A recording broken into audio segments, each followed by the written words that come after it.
Mis hermanos, una vez más gracias a Dios por el gusto, el privilegio que nos concede de estar aquí junto con ustedes en este programa, en esta reflexión que esperamos, como siempre, bendiga nuestros corazones. ¿Por qué? Porque realmente hemos disfrutado de este libro profético. Es un libro que nos habla del momento de la venida del Señor Jesús y las cuestiones que son resultado de esa segunda venida.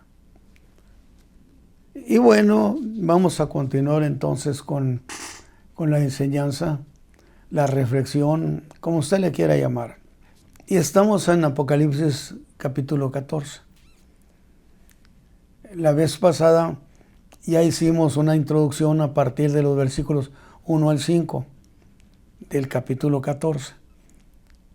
De nuevo voy a leer los mismos versículos y avanzamos a una etapa siguiente. Pero conviene que usted muchas veces pueda repetir las cosas. Yo tengo una manera de decir, porque muchos años he sido un maestro, un enseñador de la palabra. Y la Escritura enseña cómo Dios dio instrucciones de la pedagogía, donde dijo estas palabras que yo te mando hoy. Se las enseñarás a tus hijos y a los hijos de tus hijos, en la mañana, en la tarde, al dormirse, al levantarse, de tal manera que parecería solamente un acto repetitivo. Pero nunca olvido lo que oí decir a un viejo predicador. Yo siempre he hecho mucha mano de lo que yo les oía a muchos viejos predicadores. Que qué bonita era la gente que entendía luego, después de tanto decirle. Puede ser que esa sea nuestra historia, la historia suya, que de tanto decir las cosas se convierten en una cuestión nuestra, se graba en el alma y se convierten entonces en principios que se establecen en nuestro corazón. Esa es la razón por la cual voy a leerles lo siguiente, el mismo capítulo 14, empezamos con el versículo 1 y dice el apóstol Juan, porque es el escritor de este libro. Y miré, y aquí el Cordero estaba sentado sobre el monte de Sión, y con él 144,000 que tenían el nombre de su Padre escrito en sus frentes. A mí me gusta mucho esta introducción, porque al hablar de esos 144,000, evidente y necesariamente por la razón histórica y de fe, necesariamente eran hebreos, eran descendientes de Abraham. Y si estos eran descendientes de Abraham, pues entonces serán los descendientes de Abraham los que tengan que ocupar Jerusalén en el tiempo que Dios ha determinado. Y si son los hijos de Abraham, habrán de estar en Sión, en la ciudad de Jerusalén. Otros no, pero estos sí. Por eso yo digo, hay que tener siempre una impresión de lo que estamos leyendo. De tal manera que el Cordero, que es Cristo, estaba en el monte de Sión, en Jerusalén, y con él estaban 144,000, que eran redimidos, porque la Escritura dice que fueron comprados de entre los hombres. Son palabras que tienen que ver con la doctrina de la redención. Entonces 144,000 redimidos. No habla de que hubiera otros, por lo pronto. Simple y sencillamente habla de que ahí estaba el Cordero, Cristo Jesús, y que con él, acompañándolo en algo que era como un festivo, 144,000 hijos de Abraham que estaban allí, porque son los que tienen que estar al final de la historia. Y dice, y oí una voz del cielo como ruido de muchas aguas. Eso de oí una voz del cielo me da la idea de que esa era una reunión en la tierra y oyeron esa voz del cielo. Pero es mi apreciación. Usted piense en ella. Y como sonido de un gran trueno, y oí una voz de tañedores de arpas que tañían con sus arpas. Yo digo, había fiesta. Fiesta, ¿por qué había? Tendría que haber un motivo muy importante para hacer una festividad de esa manera. Y cantaban como un cántico nuevo delante del trono y delante de los 4 animales, no hemos hablado de ellos, y de los ancianos. Y ninguno podía aprender el cántico sino aquellos 144,000, los cuales fueron comprados de entre los hombres. Por eso digo, de inmediato se viene a mi entendimiento la palabra redención y la palabra redimidos. Aquella era una reunión de lujo, lo dije la semana pasada. Una reunión para disfrutar con gozo, con alegría, como estaba sucediendo. Y no la podían aprender ese cántico, sino aquellos 144,000, los cuales fueron comprados de entre los de la tierra. Algunos historiadores o escritores dicen que la cuestión es que los otros 144,000, que son los mismos de estos 144, sin duda, del capítulo 7, habían sido elegidos. Y Dios los llamó para un trabajo que es correcto y es demostrable. Pero que estos 144,000 tienen la calidad de mártires, los anteriores calidad de elegidos. Yo no tengo ningún problema para aceptar cualquiera de las dos versiones, porque las dos son una delicia. Si me habla usted de la primera, pues yo tengo que pensar en la profecía de Joel, donde dice que habrá un derramamiento del Espíritu Santo. ¿Sobre quién? No sobre toda la raza humana, sino sobre Israel. Porque en ese capítulo de Joel, ellos, por lo que se entiende, fueron predicadores de la palabra. Pero a manera de que, dentro de las explicaciones que dan algunos exegetas muy capaces, es decir, el Espíritu Santo se encargó de Cristo todo su ministerio. Ahora que Cristo está para ser llevado a su Padre, dijo que vendría el Espíritu Santo y que el Espíritu Santo se encargaría de ellos, de la iglesia. Se convertiría en el tutor de la iglesia de Jesucristo en la tierra.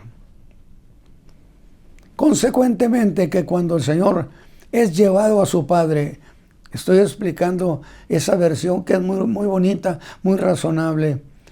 Cuando el Espíritu Santo levanta a Cristo Jesús y se lo lleva para entregarlo a su Padre, el Espíritu Santo entrega a la iglesia al Hijo y el Espíritu Santo regresa a la tierra. Y eso de que regrese es correcto, porque Jesús dijo, el Espíritu Santo vendrá, lo voy a enviar. Entonces es muy razonable completamente que ahora, en este caso, cuando la iglesia ha sido levantada, el Espíritu Santo no tiene a su cargo a la iglesia ahora, ya la entregó al Hijo.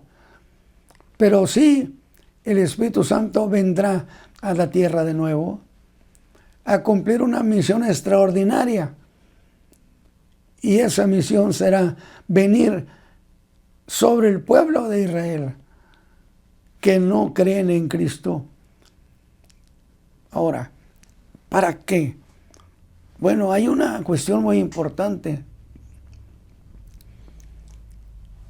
¿Qué es lo que eso, si así fuera, que esos predicadores, esos 144,000 que ahora ungidos por el Espíritu Santo van a predicar? ¿Qué van a decir? Estos 144,000 llenos del Espíritu Santo, ungidos por el Espíritu Santo, habrán de predicar. Y yo cuando era un joven predicador, yo decía, ¿y qué cosa van a predicar? Pues tiene que ser algo muy razonable, con mucha lógica. ¿Qué cosa mejor?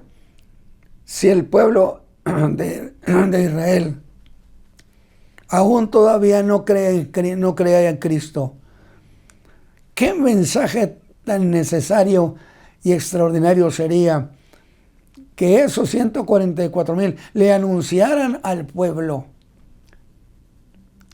que el Mesías viene y que empiecen a concientizarlos y prepararlos para que esperen al Mesías? A mí me parece muy razonable. Estoy citando escritos de algunos hermanos, porque yo leo los míos y leo también los que otros hermanos escriben. Pero no solamente sería eso. ¿A quién más van a decirle que el Mesías viene, que el Rey viene? Al mundo entero. Por supuesto, el mundo entero podrá oír esa historia, ese mensaje, con el propósito de que empiecen a asimilar esa historia que pronto se va a convertir en realidad, que es que vendrá el Rey de Reyes y Señor de Señores. Entonces, yo he dicho, hay dos cosas que a mí me parecen muy razonables, como la predicación de esos 144,000.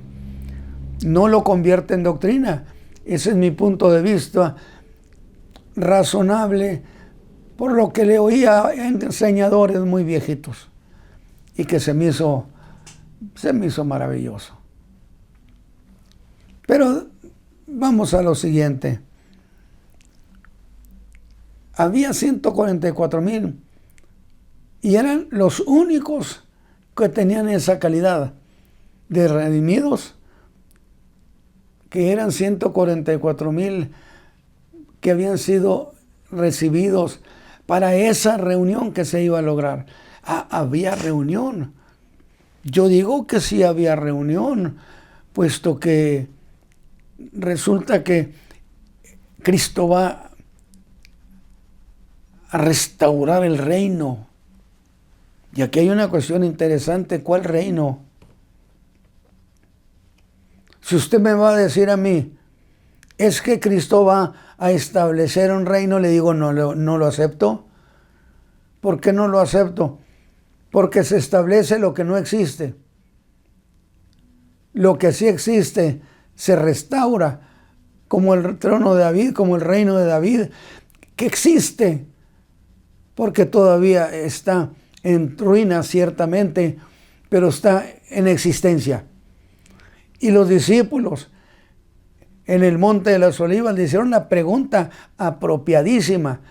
Cuando oyeron del Espíritu Santo viniendo, ellos entendieron Joel, al estilo de Joel, y le dijeron, entonces, ¿restaurarás el reino de Israel en este tiempo?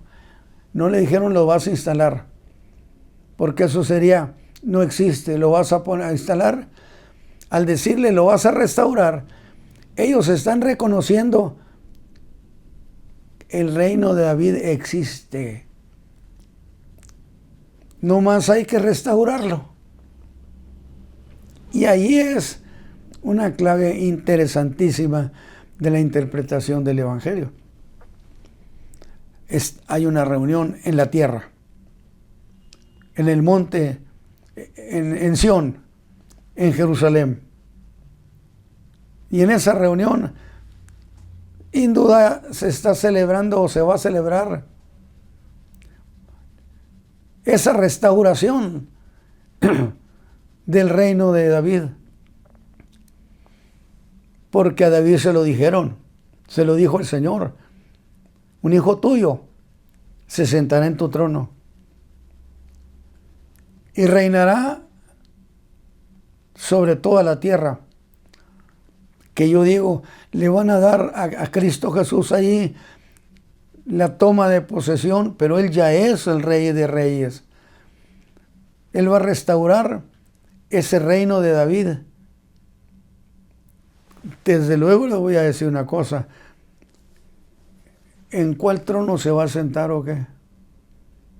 Vamos a irlo dejando adelantito, pero a mí me parece muy útil. Pero me parece muy útil terminar de leerle los versículos y ver algunas cuestiones, como 5 o 6 cosas que nos van a ayudar a entender de mejor manera este capítulo 14.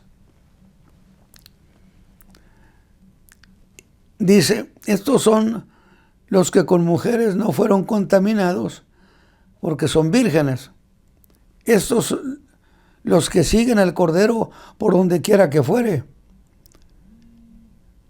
Estos fueron comprados de entre los hombres por primicias para Dios y para el Cordero.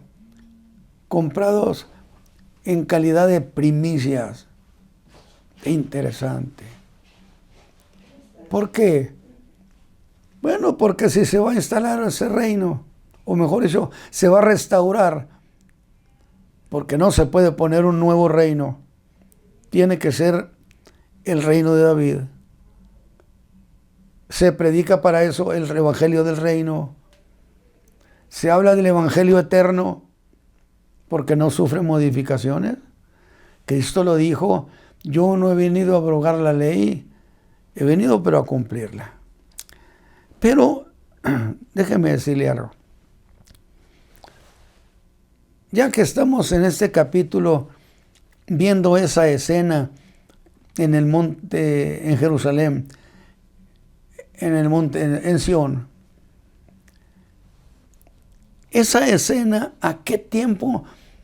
Entre las 70 semanas, ¿a qué tiempo pertenece? ¿A cuál de las 70? Bueno, vamos a hacer un repaso que lo vamos a hacer de esta manera. Miren, el ángel Gabriel, que por cierto había batallado porque el demonio, el príncipe de Persia, no le permitía ya dar el mensaje, lo tenía detenido. Había una lucha de poder de tal manera, qué interesante esas historias, que para lograr que el mensaje que venía para Daniel, traído por Gabriel, para que pudiera llegar ese mensaje, hizo acto de presencia, lo que yo llamaría el comandante de las fuerzas del ejército de Dios, el arcángel Miguel, que evidentemente se nota que es un ángel de una jerarquía y un poder superior, puesto que llegó y le dijo, o sea, llegó, quitó esa oposición que se le hacía a Daniel, al ángel, que se le hacía al ángel Gabriel, y el ángel Gabriel pudo venir con Daniel a darle el mensaje. Y se lo comentó que por varios días no lo permitieron, no pudo pasar. Era una lucha de poderes, porque son capacidades vigorosas de fuerza. ¿En qué consiste? No lo sé. Pero se lo advirtió, ve y entrega el mensaje y te vienes. Dijo el ángel Gabriel, esta batalla es mía. Yo entrego el mensaje y regreso, pero yo tengo que terminar esta batalla. No es el arcángel Miguel el que tiene que terminar esta guerra. Es a mí a quien detuvieron y yo tengo que ser el vencedor. El problema está en que cuando yo regrese, se deja venir el príncipe de Persia, otra potencia espiritual en los aires, que Pablo lo enseñó en Efesios. De tal manera que eso se hace notar que había capacidad y poderío en grados distintos. ¿Por qué? Porque Gabriel no pudo. Llegó Miguel y pudo. Eso nos dice diferencia de poderío. Definitivamente. De tal manera que eso tenía que haberse cumplido. Esa batalla tiene que ganarla el que tiene que ganarla. A quien le hicieron la batalla fue a Gabriel, y Gabriel tenía que ser el vencedor. Pero cuando le entregue el mensaje, porque estoy haciendo un repaso en ciertas cosas, sin dejar de ser distinto, porque sí voy a tocar un punto distinto dentro de esto mismo que usted ha oído. Le dice, mira, Daniel, hay 70 semanas. Porque la pregunta es, ¿y esta batalla del capítulo 14, esto del capítulo 14, a qué semana 70 pertenece? Y lo que yo le estoy respondiendo es, pues le voy a decir a qué tiempo pertenece. Entonces sí estamos tratando, aunque las mismas cuestiones, bajo cosas distintas. Y está decretado, Daniel, determinado por parte de Dios, que van a pasar 70 semanas. Y lo lleva a expresarle hasta que el rey se siente a reinar, hasta que el Mesías tenga la victoria absoluta y total. Y avanza el ángel Gabriel, a quien yo no le considero arcángel, sino un ángel, por supuesto, que tenía que hacer una misión siempre muy especial, particularmente ¿cuál? El mensajero, con María, con José, con Daniel. O sea, era el mensajero de lujo. Piénselo usted, qué detalle tan bonito. Estamos entre puros grandes. Eso es maravilloso. De tal manera que, mira, van a pasar 7 semanas y va a ser esto. Luego otras 62 y llegamos a las 69 semanas.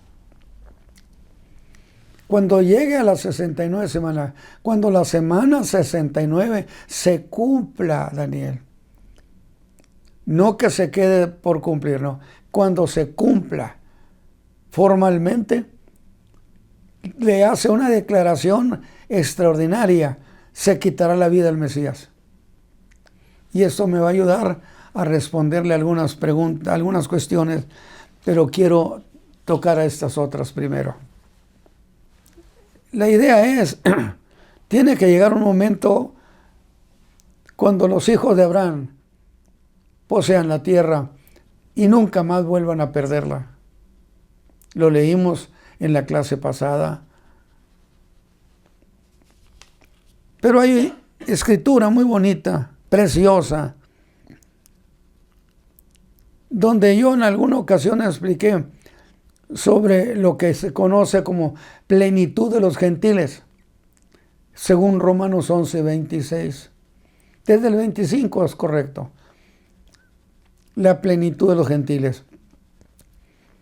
Si usted va conmigo y lee precisamente esta de los Romanos, la carta a los Romanos, mire, le voy a leer capítulo 11 de la carta a los Romanos, versículo 26, pero se lo voy a leer del 25 para que le tome más sabor.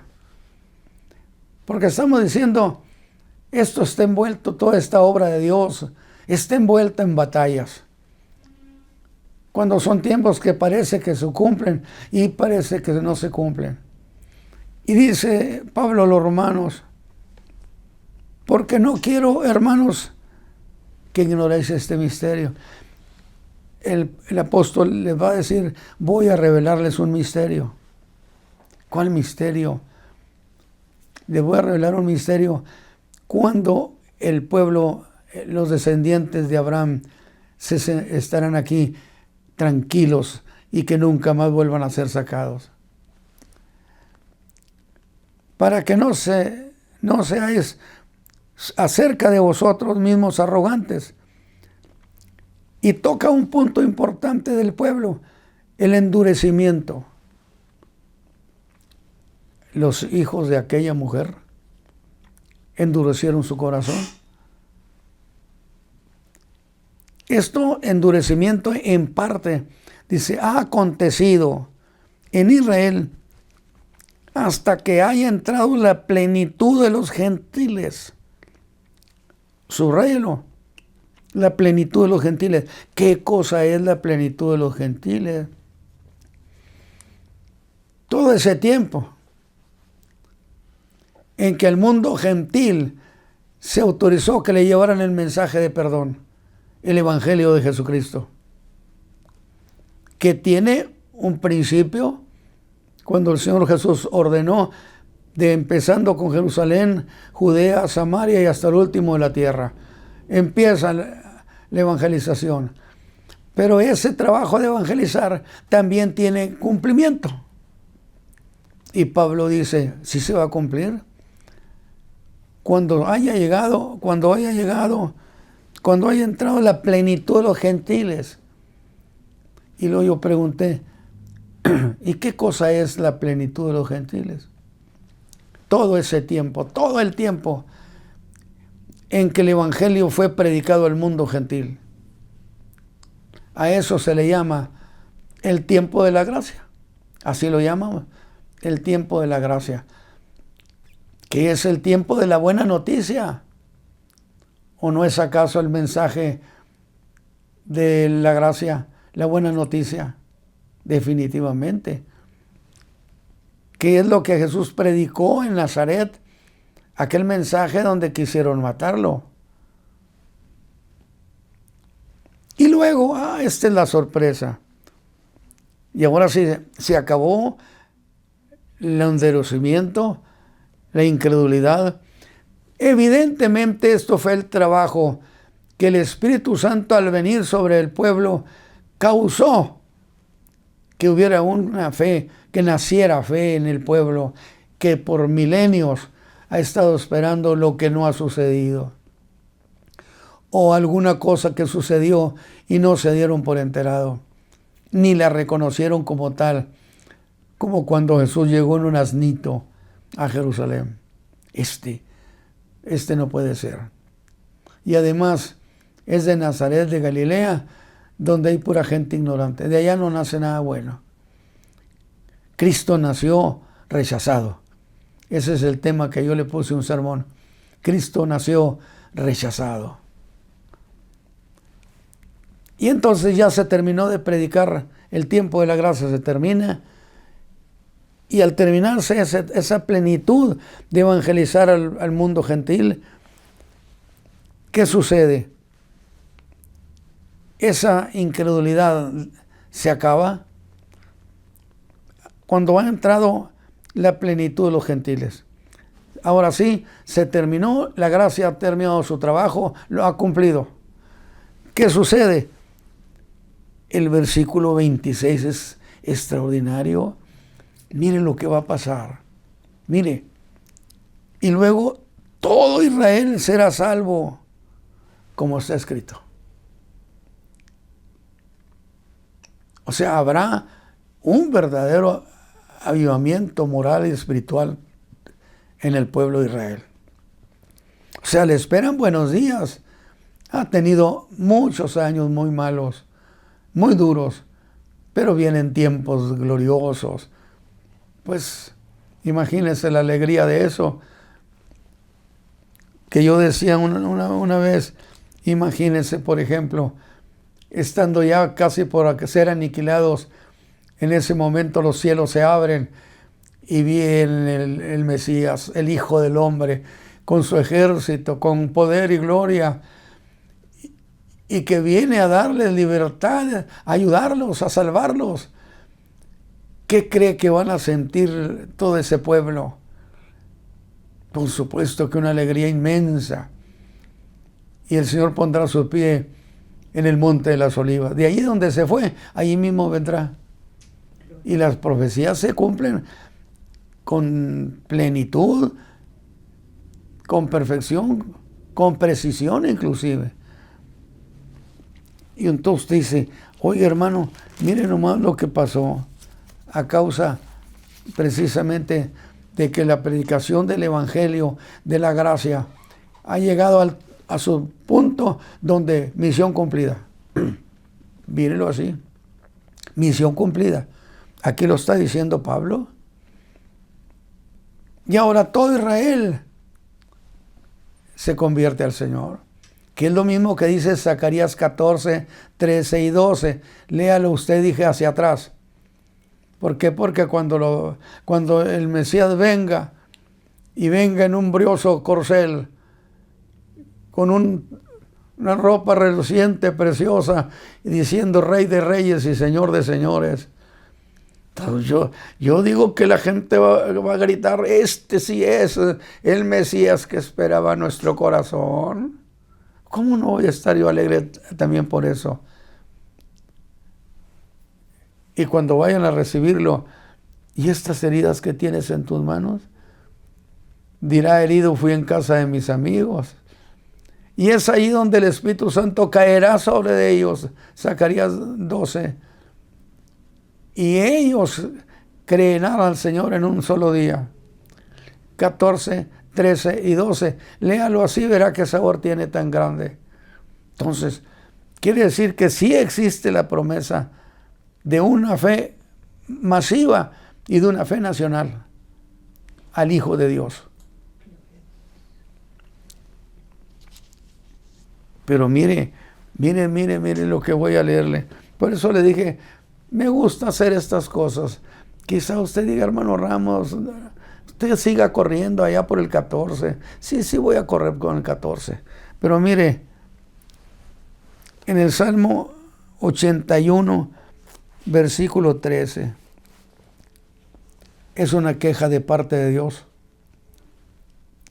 Y dice, oh, si me hubiera oído mi pueblo, si en mis caminos hubiera Israel andado, en una nada habría yo derribado sus enemigos y vuelto mi mano sobre sus adversarios. Los aborrecedores le hubieran sometido y el tiempo de ellos fuera para siempre. Aquí la idea es desde cuándo debieron ustedes estar disfrutando de esto que está sucediendo aquí. Si hubieran creído en mí, si me hubieran oído, si hubieran andado en mis caminos, y Dios los hubiera mantenido de grosura de trigo y de miel de la piedra, te hubiera saciado. A mí se me hace hermoso. No sé qué le pase a usted que me está escuchando, pero a mí se me hace delicioso. Salvo el problema que estoy batallando con esta voz, pero no le hace. Yo disfruto como quiera. Entonces, plenitud de los gentiles es cuando el Evangelio llega a ellos, el Evangelio de la gracia. Se terminó el tiempo y ahora hay un cambio de cosas y el pueblo creerá al Señor. Pero acuérdense también que yo les había explicado en Lucas 21, 24, hablando el Señor Jesús a los de Jerusalén. ¿Por qué? Porque les dijo, ¿cuántas veces quise juntar a tus hijos como la gallina junta sus polluelos y no quisiste? Y les advierte que vienen tiempos de angustia, que se convirtió en la destrucción de Jerusalén, del templo y el esparcimiento del pueblo el año 70, bajo el Imperio Romano. Porque estos son días de venganza. ¿Se acuerda usted que le dije de Isaías 61, del 1 al 2? Que cuando el Señor Jesús predicó su mensaje en Nazaret, leyó completo la primera parte de los versículos. Pero cuando termina a eso de venido a libertad a los cautivos y todas esas cosas bondadosas de la gracia, de repente suspende la lectura y le entrega al ministro ahí de la sinagoga, le entrega los pergaminos y no lee la segunda parte. Pero si usted lee la segunda parte, está diciendo es que luego viene tiempo de juicio. Y si él había venido a predicar el año agradable, no era año de juicio, ni iba a hacer juicio sobre la gente. Era un año bondadoso. Pero cuando se termina ese tiempo de bondad, cuando se termina el tiempo de la gracia, el año agradable, ahora sí, y aquí lo dice la Escritura, empieza el juicio. Porque estos son días de venganza, para que se cumplan todas las cosas que están escritas. Mas hay de las que esperan en aquellos días y las que crían en aquellos días, porque habrá apuro grande sobre la tierra e ira en este pueblo. Observen dos cosas allí. Habrá problemas sobre toda la tierra. No está hablando exclusivamente de Israel, sobre toda la tierra, pero luego puntualiza a Israel. Y apuro grande sobre la tierra e ira en este pueblo. Y caerán a filo de espada y serán llevados cautivos a todas las naciones, y Jerusalén será hollada de las gentes hasta que los tiempos de los gentiles sean cumplidos. Tiempo de los gentiles. ¿Qué sería? Todo el tiempo que Israel ha estado bajo el dominio de las naciones no cristianas o no hebreas o no de Israel, mejor dicho. Todo ese tiempo Israel ha estado bajo la tutela de las naciones, de un imperio, de otro y de otro, pero constantemente.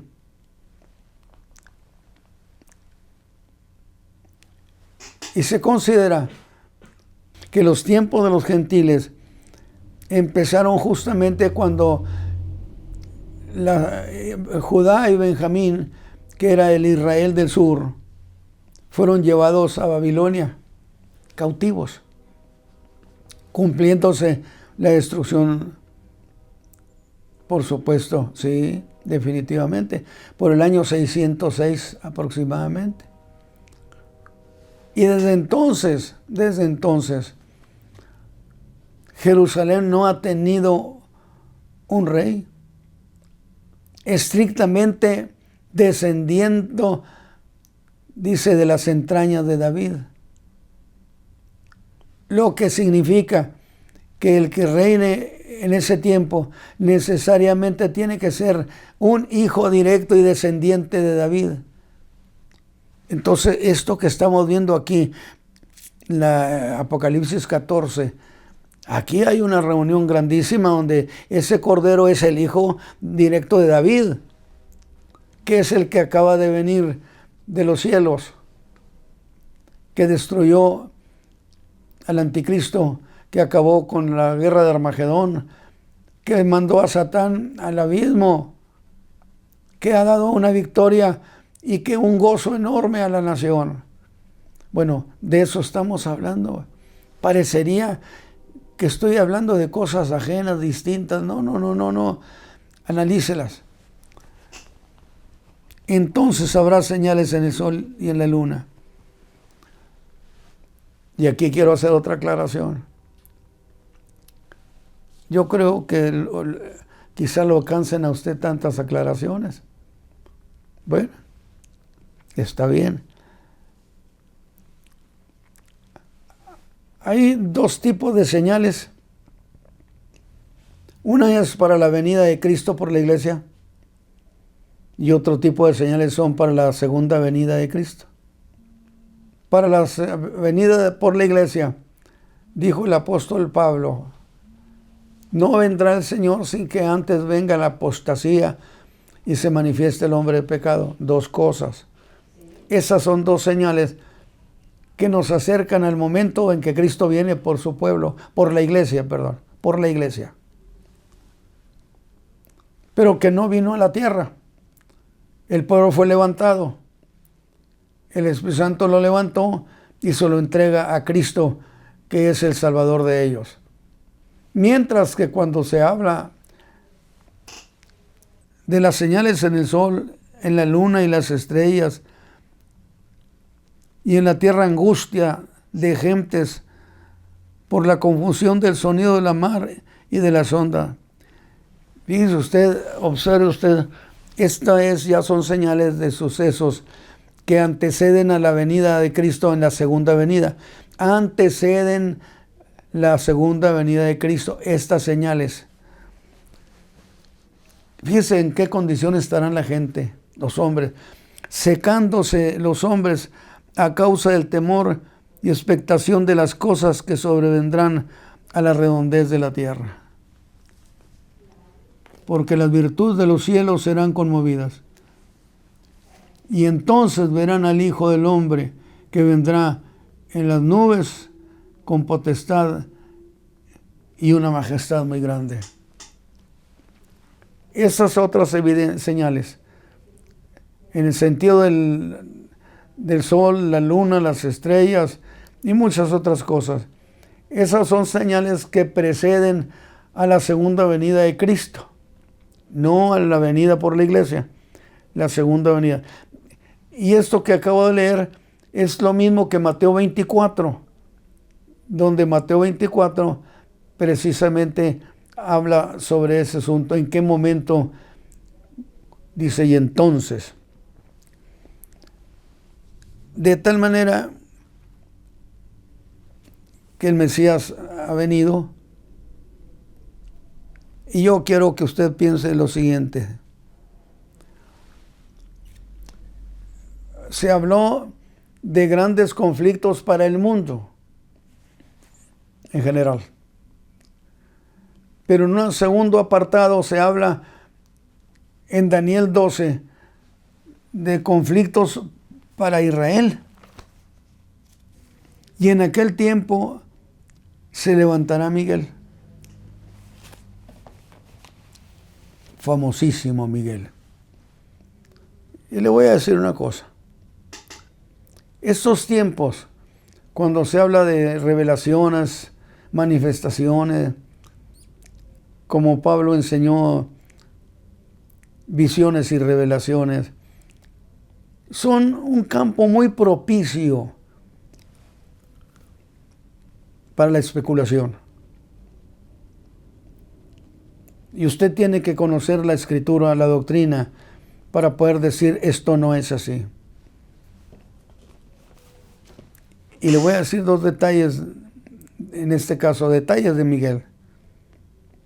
En aquel tiempo se levantará Miguel, el gran príncipe que está por los hijos de tu pueblo. Es un defensor, un protector, un defensor del pueblo de Israel. Y aquí voy a hacer una precisión.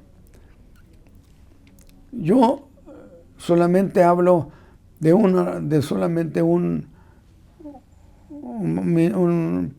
ángel que tenga la jerarquía de Miguel. Yo no encuentro la palabra arcángeles. Si usted le quiere hacer la apreciación de que Satán, por ejemplo, tenía esa jerarquía, pues es muy posible que tuviera una jerarquía a semejanza, por una razón que le voy a decir. Y en realidad esto es una expresión militar, iguales con iguales. Un general no va a pelear con uno que es de menor jerarquía, mucho menos, sino que iguales. De tal manera que el arcángel, cuando Moisés muere, el diablo trata de llevárselo por lo que se ve. Y es el arcángel Miguel el que se encarga de la batalla con alguien igual en jerarquía. Porque eso yo creo que es muy fácil de entender, definitivamente. Y yo siempre recuerdo a los hermanos que tienen esa satisfacción, ese anhelo de las manifestaciones espirituales, que cuando hablan acerca de luchas con Satán, se indignan, se ponen furiosos, y refiriéndose a Satán, hablan de él con violencia y a veces palabras inapropiadas. Eso no se hace. El arcángel Miguel, habiendo tenido una feroz lucha con Satán, no lo maldijo.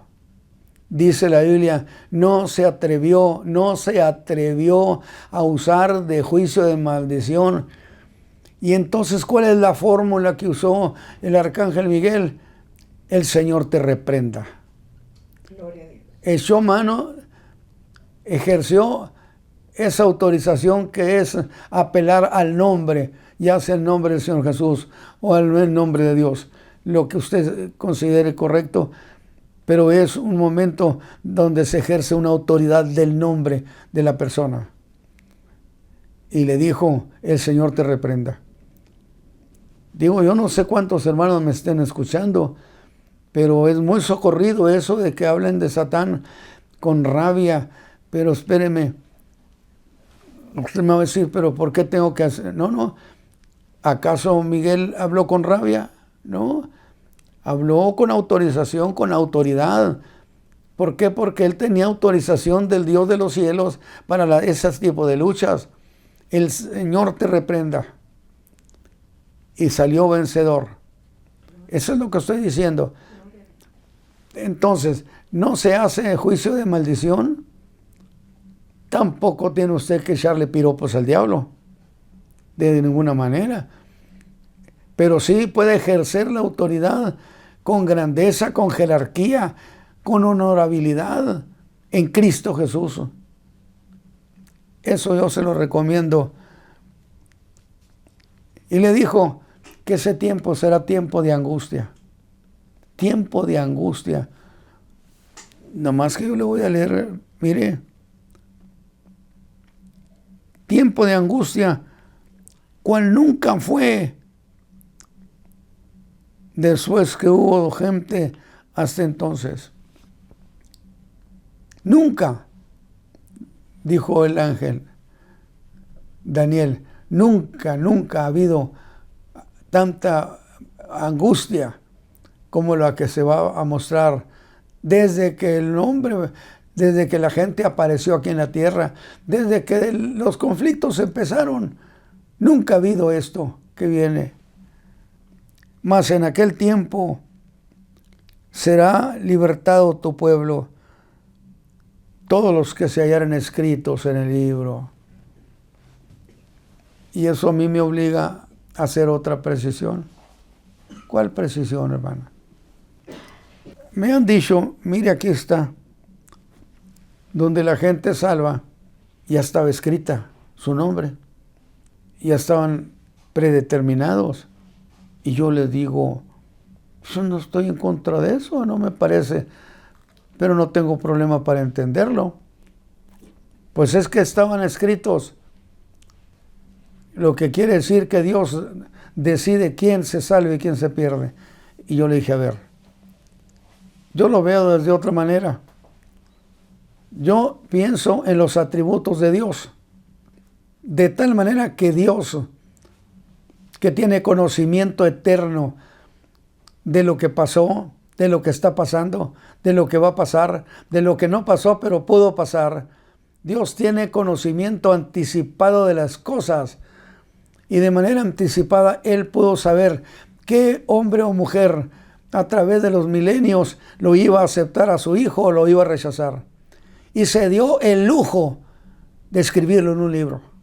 Y eso no lo comprometió a Él de ninguna manera. Para mí, yo no tengo ningún problema para entender este pasaje. Lo menciono porque me parece razonable mencionarlo, pero lo hago con respeto, con reverencia. Tiempo de angustia. Ahora, ¿para quién serán los problemas? Bueno, ya la iglesia no está aquí.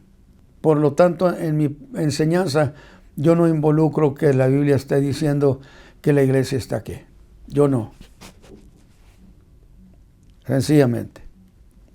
Pero Apocalipsis 12, versículo 12. Apocalipsis 12, versículo 12. ¿Qué estoy diciendo? ¿Se me olvidó? No. Yo estoy diciendo contra quién vienen los problemas de ese tiempo. ¿Por qué? Porque al principio dije, vamos a ver esta historia del capítulo 14. ¿A qué tiempo entre las 70 semanas pertenece? ¿O no fue eso lo que plantea? De eso hablo. Bueno, ese capítulo 14 en realidad es un capítulo tribulacionista eminentemente. Es decir, todo lo que sucede tiene que ver con el tiempo de la gran tribulación. Y si tiene que ver con el tiempo de la gran tribulación, es el tiempo de la última semana. Esto que está sucediendo es un suceso de la semana 70, que significa esto se va a terminar. Alabado sea Dios. Pero usted dirá, hermano Ramos, pero no nos ha leído. Satán acaba de ser expulsado. Otra vez le digo, hubo una batalla en el cielo. ¿Y quién fue a la batalla contra Satán? Fue el arcángel Miguel. ¿Quiénes iban con él? Los ángeles, los guerreros de Dios. Y con Satán, todos sus demonios, todos sus ángeles que lo han seguido. Que por cierto ya es una segunda ocasión, por lo que yo entiendo, donde le fue mal. La anterior fue en el principio de los tiempos, cuando Dios lo expulsó del cielo con todos sus ángeles. Y a los ángeles, a algunos les dio casa de arraigo en los aires. Y ahí están. Desde ahí operan. Satán igual. Pero, sin embargo, en esta segunda ocasión, porque esta es la segunda en lo que yo entiendo de la Biblia, se hace otra batalla y de nuevo Miguel y el dragón y los ángeles de Dios contra los ángeles que habían seguido a Satán. Se hace una segunda batalla y de nuevo Miguel sale vencedor. Y no solo eso, ahora sí lo expulsa. Pero no lo expulsan a los aires de nuevo. Ya no le dan casa de arraigo. Dice que lo enviaron a la tierra, que es donde yo digo, qué detalle, que el mundo sabrá lo que es convivir con los demonios, porque los van a enviar para acá. Si no hay más que un escape, que es Cristo Jesús. No hay escapatoria para nadie. Pero el pasaje está diciendo el problema que viene sobre la gente, sobre el mundo entero. Y avanzamos a una velocidad extraordinaria. Y dice, por lo cual alégrense los cielos. ¿Cómo? Los ángeles del cielo, los seres vivientes en el cielo se alegran. Sin duda, yo digo, eso lo digo yo, sin duda se alegran porque ya no va a volver a haber otra batalla en el cielo. Esta es definitiva. En el cielo no, porque Gog y Magog serán batallas aquí en la tierra. Armagedón, batallas en la tierra. Pero esta es la última que hubo ahí arriba. Entonces, ¿cómo no van a alegrarse los ángeles de Dios? Yo lo digo, si ya nunca volverá a haber otra. Estarán en paz, bendecidos. No sé, en el proyecto eterno de Dios, de ellos disfrutarán ese tiempo. Pero fíjese, el problema fuerte contra quien venía también. O sea, a diablo ya lo lanzaron junto con sus ángeles. Pero ay de los moradores de la tierra. ¿Define esto o no que el mundo habrá de tener problemas de esta grandeza? Claro que sí. Claro que sí. Ay de vosotros, moradores de la tierra y del mar, porque el diablo ha descendido a vosotros teniendo grande ira, sabiendo que tiene poco tiempo. O sea, Satán está enterado, él conoce sin duda muchas cosas del proyecto divino que Dios le permite que conozcan, como esta, de queda poco tiempo. Ya no va a haber oportunidad ni para él ni para sus ángeles. Se termina la historia. Vienen tiempos muy hermosos. Entonces, primer punto, el mundo tendrá problemas, sí tendrá. Aquí lo dice, moradores de la tierra y del mar. Hay muchas explicaciones sobre eso. No tengo interés más que ser cauteloso.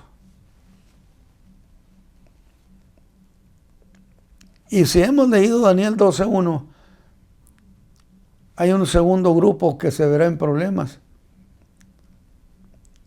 Dice el ángel Gabriel a Daniel, tiempo de angustia. Pero también vendrá el gran príncipe, el arcángel Miguel, que es el que apoya a los hijos de Israel, a los israelitas. De tal manera entonces que no oculta que vienen tiempos difíciles para todos los que moran en la tierra. Todos. Ya sean no creyentes, sean paganos, sean lo que sean, pero que no creen en Cristo, se verán en problemas en eso. Conocerán ese tiempo, que ya viene pronto. Pero también hay otro problema hacia Israel. Pero tendrán el apoyo. Capítulo 12 dice que Dios ayudará a la mujer que representa a ese pueblo para que la mantengan, la sustenten 1260 días, que son 3 años y medio. Que a mí me llama la atención que la sustenten. ¿Quién la va a sustentar? Evidentemente está tratando sin duda con gente de las naciones que en los tiempos malos de este pueblo fueron ayudados por esa gente y que se recibirán recompensa. Entonces, no solamente el mundo inconverso, pagano, no creyente, sino que el mundo del pueblo de Israel serán tiempos duros. Pero en ese tiempo, dice la Biblia, pero en ese tiempo Israel será libertado. Oiga, se termina toda esa historia y corre tiempo y ahora sí empieza el buen tiempo para Israel. Lo que Dios quería y dijo desde hace mucho: yo te hubiera sustentado, yo te hubiera ayudado. Pero tu incredulidad, tu dureza de corazón. Pero Pablo dice, Cierto, pero este endurecimiento también tiene una razón.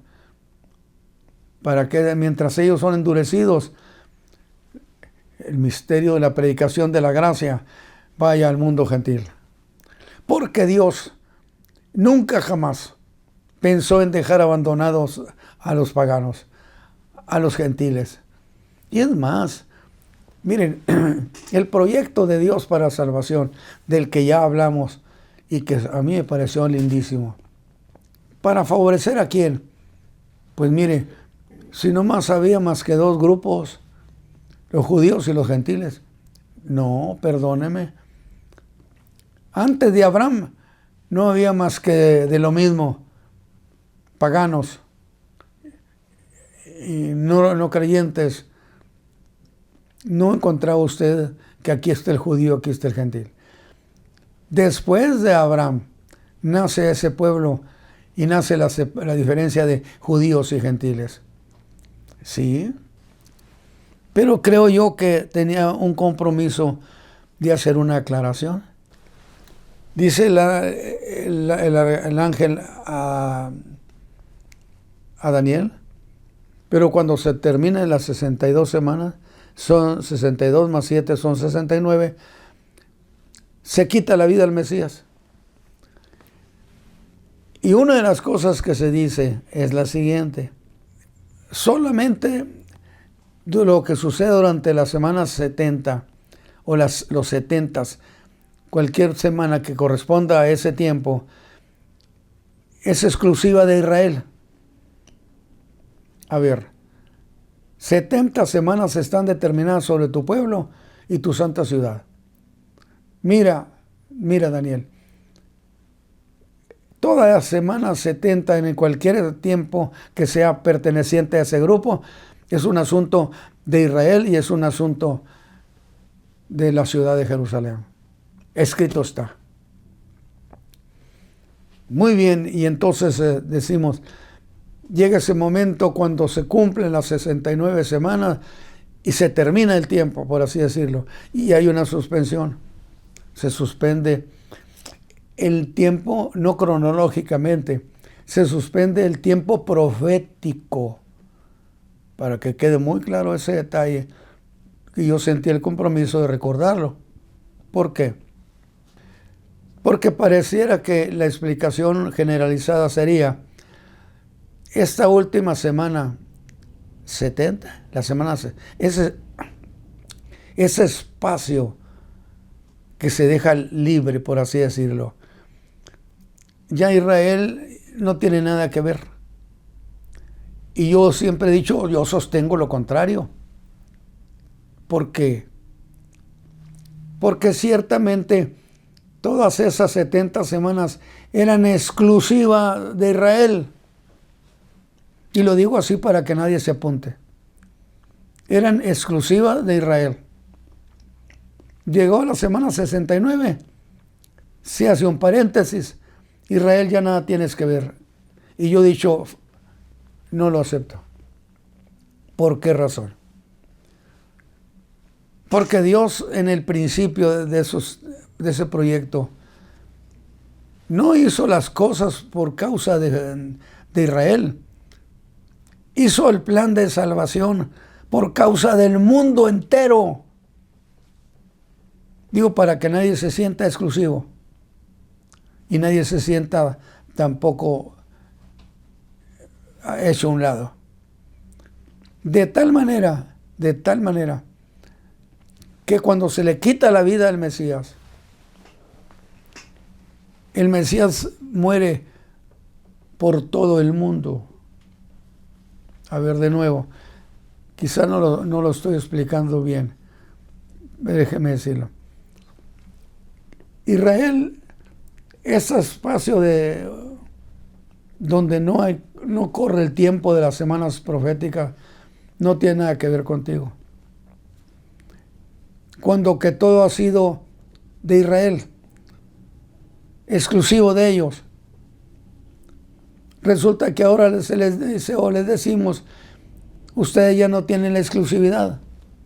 Y es muy cierto. Ese es el asunto. que cuando el Mesías muere, no muere nada más por Israel. El Mesías muere por unos y por otros, por el mundo entero. De tal manera que ciertamente ya no había esa exclusividad para Israel en los términos de redención, en los términos de salvación, no en los términos del capítulo 14, donde estamos viendo que están ahí el Cordero de Dios, Cristo Jesús, y 144,000 a celebrar. No, eso no se cancela. De nuevo. Sin embargo, ¿qué ha sucedido? Que como el Mesías muere por todos, ahora resulta que todos somos parte de esa exclusiva suya. ¿Dónde quedó entonces Israel? ¿Dónde quedó el gentil? ¿En dónde mismo? Porque resulta que la salvación se le otorga a unos y a otros por la misma razón. Entonces, ciertamente Israel no se queda con la exclusiva en los términos de la salvación, de la redención. No.